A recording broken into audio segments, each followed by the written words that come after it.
What's up, miscreants? Back in ALS. Yay, I love ALS.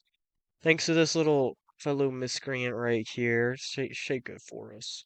Do a little jig. Do a little jig. Do a, do a little jig. Ooh, yeah, that's what I'm talking about. So, we're looking at the Chainsaw Man Dommy Mommy over here, Makima. I'm very excited because she's very good. Before we even start, just get her. Just go ahead and do it. You know you want to. We both know you want to. Just go ahead and do it. You'll be better for it. So to begin with, yeah, this is we're not talking. We'll get to all of this. So sadly, ooh, bad enchant. That's okay. We'll live. Very expensive, especially. Well, I say very expensive.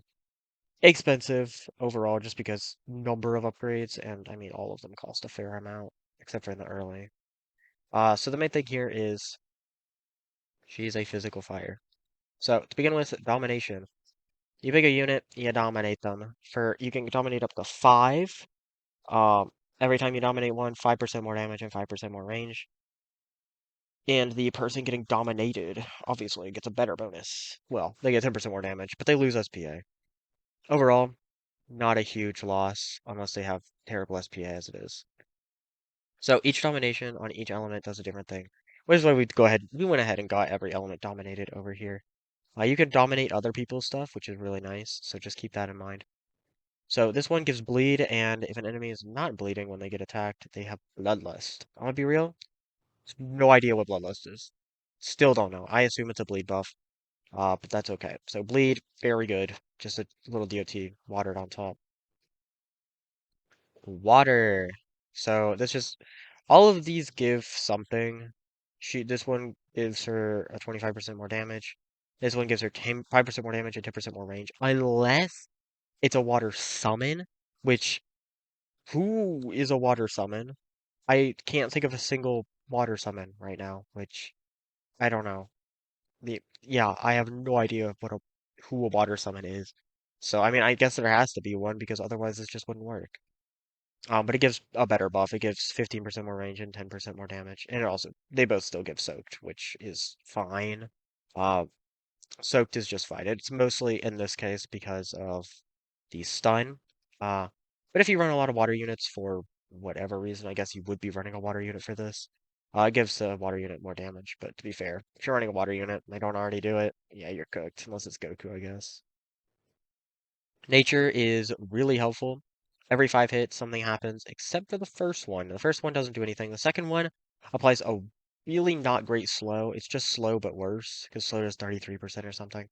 So it's just a much worse slow. Third hit, accelerate and wind shear, which is nice, especially if you run good nature units, because it buffs nature unit damage.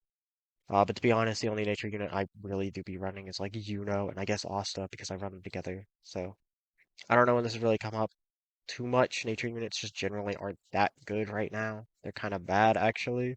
They only have like a handful of useful units within them, which is pretty sad. Uh, the fourth hit is a stun. It's just a mediocre stun with a 20-second cooldown. And hit 5 is really nice. Causes them to walk backwards for 5 seconds. So obviously that's insane. That's really good. That's super useful. I would say out of all of these, fire and nature are the two must-haves. If you're in an infinite though, get all of them preferably if you can. But nature and fire are must-haves since they impact overall the most. Dark is just better fear. You can see it here. They should just, in my opinion, they should just make a new status effect called Better Fear, or just replace Fear with an entirely new one and not call it Better Fear, because I feel like Better Fear it's a stupid name, and it's really just Fear but better, so they could really just make a new passive that's just Fear but better, with a better name than Better Fear. But it's fine. Good support. I do recommend this one. Dark is very strong right now if you run Denji. Very useful. You slap Denji with Dominate Denji, just as God intended. Or I guess Pochita in this case, because it's the godly. You're probably using the godly. Light gives an ability, which I guess for an infinite, this is probably the most important one, because, yeah. So we'll move on from that. Sacrifices. When you're controlling a unit, You have to be controlling at least three for this to happen, but it'll sacrifice the most expensive, which in this case just means stunning them. It's not delete them, by the way.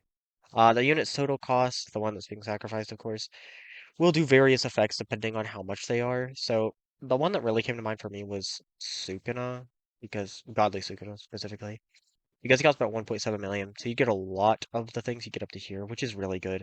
But I mean, it implies that I'm not entirely sure how it works. So does it save or does it only do it the one time? Do you need to find someone who's $2.5 million? If so, who is that? What unit is $2.5 million? My best guess is it saves. So if you do the 1.7 million, it'll come up to here, a little bit past it, I guess. And then if you use another one that's like another $1 million, you'll get up to here. That's my best guess. So the ability does, at first, for the first 250k, very cheap, very low. If you're running anyone that's only 250k, you probably shouldn't be running them, unless it's Yuji, because Yuji's actually pretty decent and he's really cheap. But honestly, it if you aren't hitting this one, yeah, the cooldown varies pretty vastly from 500 to infinite, so keep that in mind. So yeah, then 500k, 500 billion, simple, long cooldown. 1 million instantly kills a boss, one boss.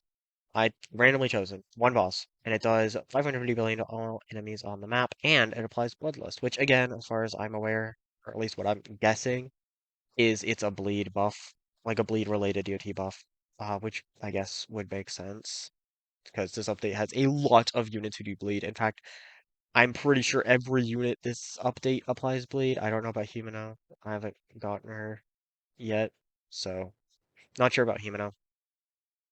1.5 million. Instantly kill two bosses, do 750 billion damage. That's a lot of damage, and it's two bosses. Really strong. 2 million, five bosses, and 1 trillion damage. Yeah, we're really getting up there. And it applies Extinguished, which is really good. Extinguished is very strong as far as, that unique type of passive thing goes. I will say though, honestly, Yuta's just vastly superior for this since Yuta can apply permanent extinguished fairly often by using maximum heavenly ladder. And there are other units who apply extinguished. If you're really looking for it, Higuruma can do that sometimes, I guess. 2.5 million. If you manage to get this far, it's 10 bosses, 5 trillion damage, fear and extinguish for 150 seconds, and it'll permanently lose some of this unit statistics, lowering the damage and range, which is horrible detriment in a, but at the same time, if you manage to pull this off in a progressive, which be real, that's not happening. It really doesn't matter how much she could literally be deleted and it never be placed again and it would probably just kill everything. So it doesn't really matter. It doesn't make too big of a difference, all things considered. But if you're an infinite, it can make a minor difference. I mean, her DPS is good if you if you do all the dominations. Her DPS gets pretty high. It's not meta though, I would say. It's still fairly lower, even with everything kept in mind. I mean, it's good, but it's not like, oh, you can't lose that. It's not worth using the nuke or anything. So the nuke is always going to be better to use in order to sacrifice that damage. It's just worth it. In the end, it's just for the best. So bang, might as well do this one. 5 times damage every 10 attacks, 5 times damage to all enemies in range, and applies Bloodlust, which, yeah, I'm not going to go back into Bloodlust. If the enemy is already bleeding when the attack goes off, it deals 10 times damage instead. This is pretty sweet. This is pretty nice. It's not a lot, but, it's honest work. So you know, I commend her for that one. Oh my god. Please. Okay. Steal 1,000 years, 250 times your current damage, and then bleed and hemorrhage off of that multiplier. Reduce HP of bosses by 35%, regular enemies by 20%, undominate all units. She stuns herself, loses damage for 60 seconds after the stun ends. Overall, this is not a good nuke. Well, okay, I say that. It's not great. It's not a great nuke. It is a worthwhile nuke because you could actually pull this one off in a progressive. So, yeah, that's it. Bye bye.